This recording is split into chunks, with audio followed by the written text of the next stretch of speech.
అక్కడ ఉన్నాయి 250 ఇళ్ళే జిల్లా మొత్తంలో. వారికి ఒక ఆయన మనం పదవి ఇచ్చాం. ఇచ్చిన తర్వాత ప్రమాణ సర్టిఫికేట్ పెట్టుకున్న తర్వాత పాపం వారి భార్య గారు మిస్ అయిపోయారు, అంటే మరణించారు. ఆ ఒక్క గురించి ఆ ఒక్క జిల్లా అయిపోయారు.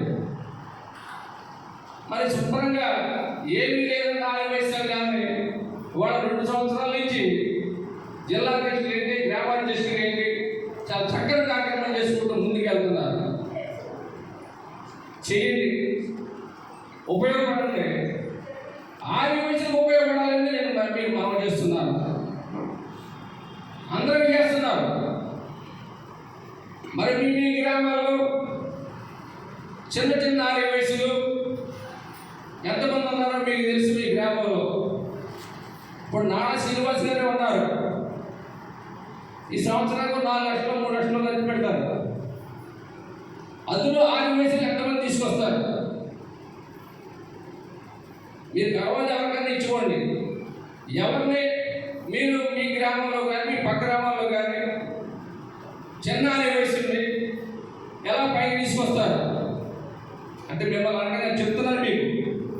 మనకు అది కావాలి. మనం తప్ప మన వాళ్ళకి ఎవరు ఇచ్చేవాడు ఎవరు లేరు.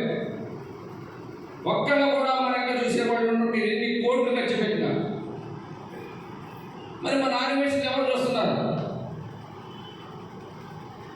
ప్రభుత్వం వారు ఎన్నో కోట్లని తెలుస్తున్నారు. ఏ ప్రభుత్వం అధికారంలో ఉన్నారు.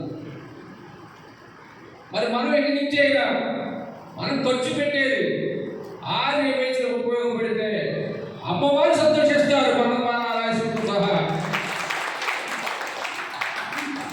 అలాగే వాసవి మాత ఎందుకు ఆత్మార్పణ చేస్తున్నారో మనందరికీ తెలుసు. వాళ్ళ మన పిల్లలకి దేవదని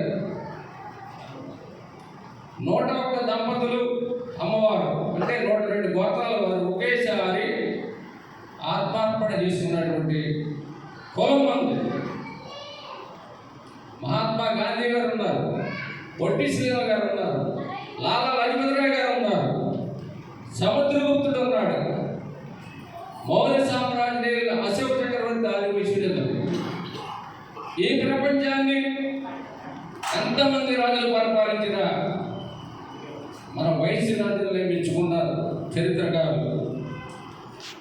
అటువంటి చరిత్ర గల ఆదివాసి జాతి మంది. ఎందుకు చెప్తున్నానంటే ఈ రోజున చిన్న చిన్న ఆదివాసులు చాలా చిరిగిపోతున్నారు. మనం సహకరిస్తే కొంత ఖర్చు వాళ్ళ నిమిత్తం పెడితే ప్రజాసేవ చేసి కాదు, ఆడ ఖర్చు పెట్టండి. రాజకీయాల్లో ఉన్నవారు అందరికీ సహకరిస్తారు. అన్ని కులాల వరకు ఇస్తారు. వయసులో అవ్వచ్చు, కమ్మవారు అవ్వచ్చు, రెడ్డివారు అవ్వచ్చు, ఎవరైనా అవ్వచ్చు. ఎందుకంటే మన వారికి మనం చేయకపోతే ఎవరు చేయరు. కాబట్టి దయించి అందరూ గమనించండి. మీ గ్రామాల్లో కూడా ఎవరన్నా ఉంటే ఈ విషయాలు చెప్పి కొంతవరకైనా మార్పు తీసుకురావాలని కోరుతున్నాను. అలాగే మన పిల్లలను చదివించుకుంటున్నాం. ఎక్కడో ఉండి చదివించుకుంటున్నాం. ఇవాళ కులాంతర మతాంతర వివాహాలు పెరిగిపోయినాయి. మీ అందరికీ తెలిసి ఇక్కడ ఉన్న వాళ్ళందరికీ కూడా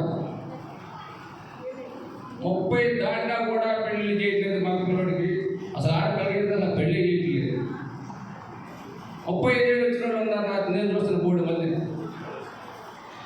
ఆలోచన చేయండి. వాట్సాప్లో పెడతారు, ప్రోగ్రాంతో చెప్తారు, మీడియాతో చెప్తారు. మన పిల్లలు ఉద్యోగం చేస్తున్నారు. హైదరాబాద్లో, బొంబాయిలో, అమెరికాలో, జపాన్లో ఎక్కడ చేస్తుంటారు. మాకు ఉద్యోగస్తులు కావాలని అంటారు. కొంతమంది విషయంలో నేను చెప్పేది అందరూ కాదు. మరి ఇద్దరు ఉద్యోగస్తులు అయితే మరి కడవల పరిస్థితి ఏంటి? ఆడు ఏం చేస్తారు? ఇద్దరు ఉద్యోగస్తులు అయి ఉండి వారాంతర సేవలు కావాలా? డబ్బు కావాలా? ఆలోచన